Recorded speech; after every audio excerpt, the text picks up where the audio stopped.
In the end, for your first film, it doesn't matter if it's good or not. It's just best to get stuck in as soon as you get the urge to, instead of putting it off.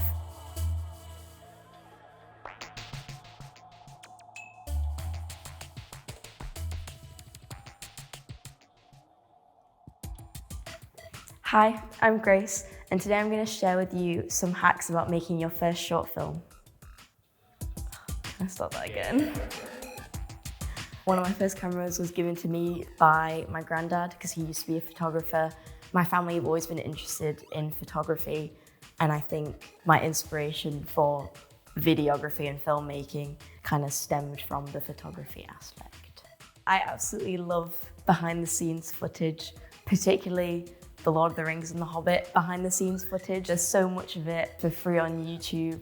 It's so much fun to watch, and watching it just really made me particularly want to be on a set in the future that's like got lots of props, lots of set, really fun fantasy film. There's a few other films that I drew inspiration from.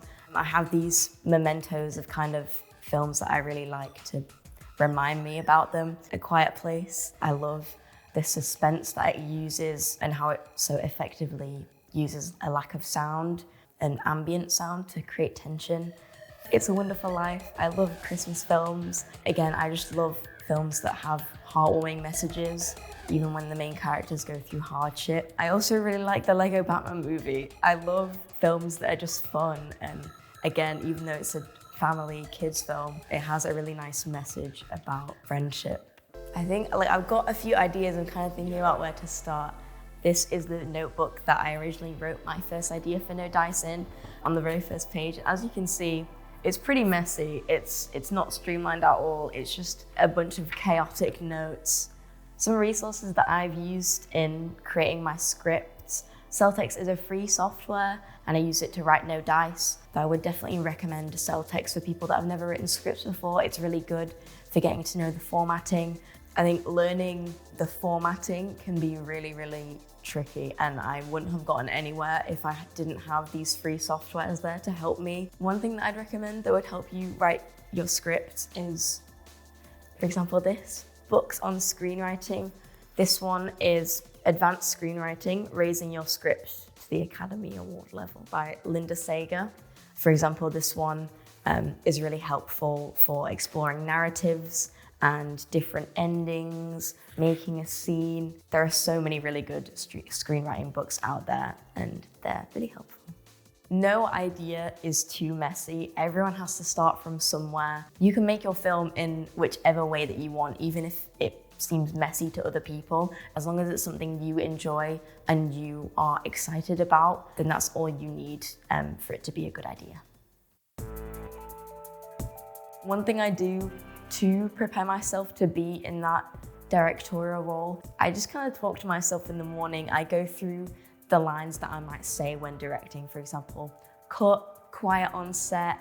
I have a background in theatre. This was actually one of my theatre classes, and I use a lot of these people to help me with the film, even if they didn't act in it. Make friends with people who are interested in theatre and the performing arts, because they're probably just as enthusiastic about filmmaking as you are. One thing that we use to find actors in particular for No Dice, there's a lot of websites online. I think we use kind of Actors UK.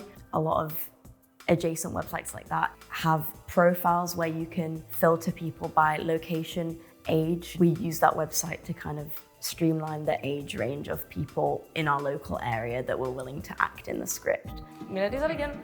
Some short hacks is what I was gonna say. Any camera that you use doesn't have to be exceptionally advanced or anything like that. For example, this is the first camera that I ever used. It's more of a photography camera, but it does have a video setting. The videos you can make with this are really grainy, really home video style, and it's so much fun to use, really simple to shoot, and it comes out looking great. All you do is turn the camera on and zoom in and out with the little buttons on here. Use anything at your disposal, because this is what I was using when I first started. The set and costume design that we used for No Dice, it was incredibly low budget, but I think it was still really effective. We kind of scoured charity shops We used what was already thankfully available to the school. Check with your friends to see if there's anything that they have that you could use. In my opinion, one of the best ways to make your film seem really professional is just to foster good chemistry between your actors. Obviously, the art of filmmaking is so much more than just performance, but having a really relaxed environment on set can just make everything so much smoother. It'll make you feel less stressed, it'll make your actors perform better because they feel like they're just having a good time. I really found that was true on No Dice. Even though that might not be identifiable in the final film, I feel like it does affect the overall vibe and mood of the film, especially if you're going for something lighthearted. You really want to have that lighthearted environment on set. Yes, sorry, I realised I talked about the blood for quite a bit. The software that I used to edit No Dice was Adobe Premiere Pro. It was a new software for me though, so it was definitely very difficult to learn how to edit with it.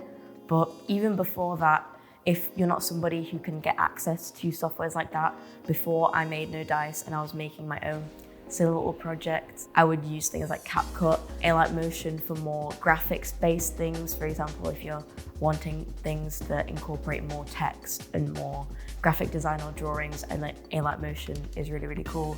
And there's a bunch of free tutorials online and on YouTube about how to use those softwares in particular. I think they're really accessible.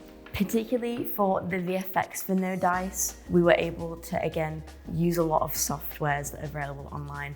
I think we used a combination of free Adobe templates, things that you can have no background. For example, we used a blood splatter in No Dice, and that was like a no background video that had already been taken, imported that into the final version of No Dice, and the splattering of blood was spliced over each other. We used multiple versions of it and moved it around to make it look like a bit of an explosion.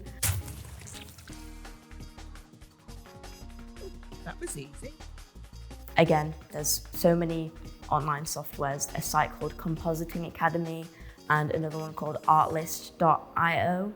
They have subscription options, but also free options. So in the age of the internet, it's even more accessible than ever to be able to find these free VFX softwares and mix in with your film to make it even cooler. Oh wait, the first page is the film idea for No Dice. That's such a coincidence. Something that I wish I definitely used from the very start of my filmmaking journey, from the youngest of ages when I was making really silly films with my family, is good sound equipment, whether that be using your phone for voice memos or getting access to maybe like a handheld mic. Anything you can get your hands on to improve the sound of your film is really, really essential, because in my opinion, sound really makes the film. And if you have good sound, or sound that the audience can get behind, whether that be good music or good sound effects, that can really make your film even better.